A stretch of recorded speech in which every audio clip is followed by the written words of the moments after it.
Dave Spalding here. Many years ago, Colonel Jeff Cooper, probably the most influential individual of the last century in regards to combative pistol craft, said the features you wanted in a good combat grade semi-automatic pistol were high visibility sights, a good/smooth trigger, and total reliability. And I can't disagree with any of that. Makes a ton of sense. The only thing that I would add to his trifecta was fit.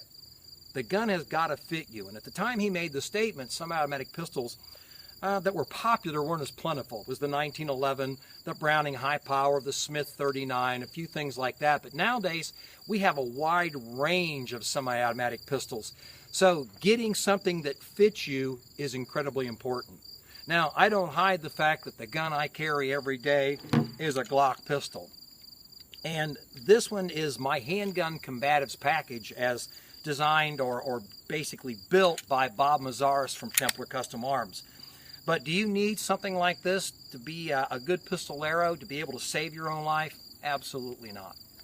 When Bob came to me and asked me to put together the package that I thought would be excellent, that would reach that level of excellence that I think is nice to have in this type of gun, this is the package that I spec to him. But it's not necessary.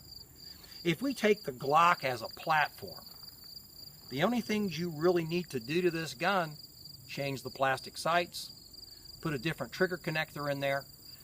The gun is already as reliable as a human designed and engineered machine can be. Oh yeah, there's been all kinds of things. You know, the 4th gen Glocks had problems. The 3rd gen 40 caliber Glocks have problems. But again, everything human designed and engineered has problems. Remember Toyota? Remember how they sailed along for years and years, the most exceptional car? Well, they had their problems too. Doesn't mean Toyotas are bad vehicles. It just means that things happen and there are problems. So, you know, I don't get too worked up about all that. The Glock is reliable. So, let's break this down really quick. First of all, you got to change the sights on a Glock pistol. The plastic sights, they're not calibrated properly, and I'll tell you what I mean. If you put them up on a target, you get equal height, equal light on each side of the front sight. What you're going to see is a front sight dot that's partially obscured. And if you want to see the front sight dot properly on a combat pistol, you need to be able to see the whole dot. Don't take it from me. Try it yourself. Line up the factory Glock sights and you'll see that part of that front sight dot is covered. That's not good. Plus they're plastic. As a matter of fact, we kept track in one of my classes doing one-handed manipulations. How many off the belt using the rear sight manipulations could be done? We counted 11 before the rear plastic sight came off. Now, on my guns, we have the combative application or cap sight from Ameriglow.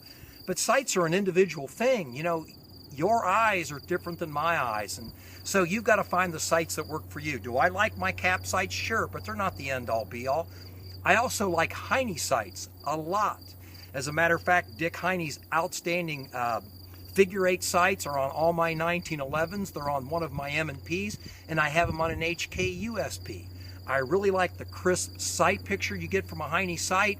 The serrations, they seem to be just the right width, and they really do reduce glare. Now, everybody thinks all serrated rear sights reduce glare. That's not the case. I've had some serrated rear sights that have actually enhanced the glare depending on the light. But I like Dick Heine's sights, the Trigicon HD sights, the large round front Luminova sights.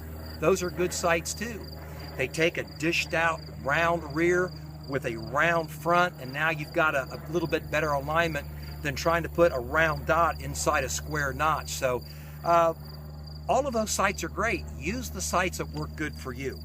Now when it comes to enhancing the trigger on the Glock pistol, I guess the best way to explain that to you is the Glock is basically a big slingshot.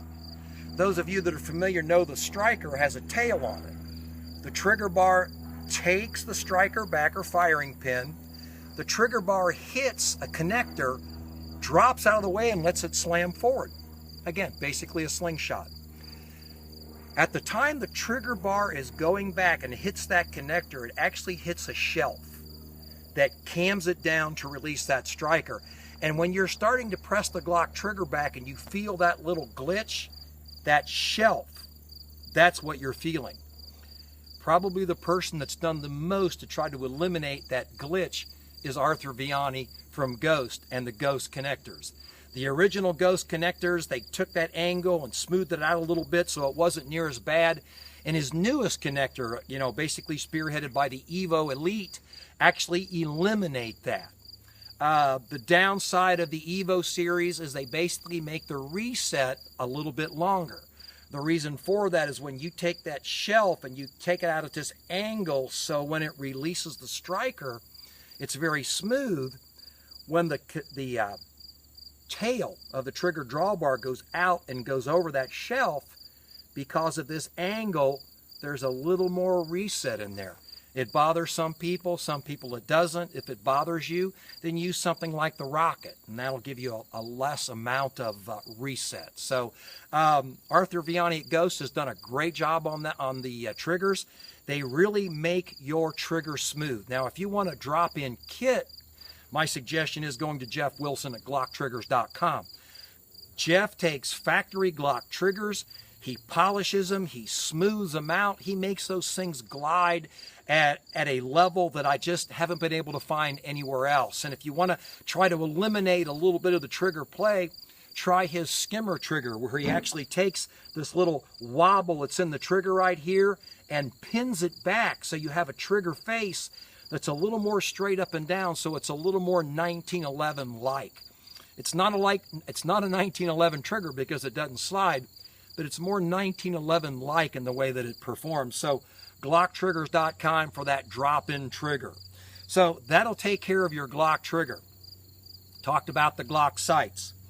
What we're going to talk about now is the grip. Now, when Glock came out with their 4th generation gun, they made the grip better. They made the reach to the trigger a little shorter. They reduced the backstrap a little bit, but it's still not to the level that I would like it. Now, in my 30-plus years of teaching people pistol craft, I have found that when you extend your hand and lock your wrist in place at the eye target line, that lock angle is a little bit different for everybody. Now, I've seen all the gun forum gomers out there, the people that really don't know anything but recycle information they heard from someplace else, say that you can retrain your wrist to lock in 100 rounds and some practice. And that's probably true. You can teach yourself to do anything. Some people will say that's the science behind it. I'm not sure if there's any science there. I mean, science tells us that a bumblebee can't fly, but, practice doing some things like that, you can relock that trigger. If you want to naturally lock your wrist the way that basically you do, then it makes sense to reduce the back strap, change front straps, set the grip up so it locks in naturally for you. And that's what we've done on this grip reduction right here. Now, quite frankly, I'll tell you that what I have recreated on my Glock grip is an HK USP compact, because that grip angle locked in for me better than anything I've ever had. I was able to take my USP compact and just point my hand out there and hit. People that tell you should never point shoot, well, they've never been involved in a close quarter confrontation, because when we're talking about from me to the camera lens, you're not going to get that perfect sight picture you're going to point. So the ability to bring the gun up and point it in that target is part of a function of being able to get that grip set up the way you want it. And again, my case, the grip angle, I come up, eye target line, I'm right on target. So you can find that out. The Glock grip allows you to reduce contour almost like an Olympic pistol. You can set this thing up so it points just the way you want. So as far as the Glock goes, I think it may be as close to combat perfection that we can get out of the box. But perfection is one of those things that's kind of in the eyes of the beholder. And the fact of the matter is that you can make the Glock more perfect. Get good sights, fix the trigger so it's nice and smooth, get the grip so it points well for you so you can naturally lock in, and the reliability, it's already there. So think about this. I hope this helped you out when it comes to choosing your combative pistol. But it's like Clint Smith said, if you're going to have one, you might as well have a nice one.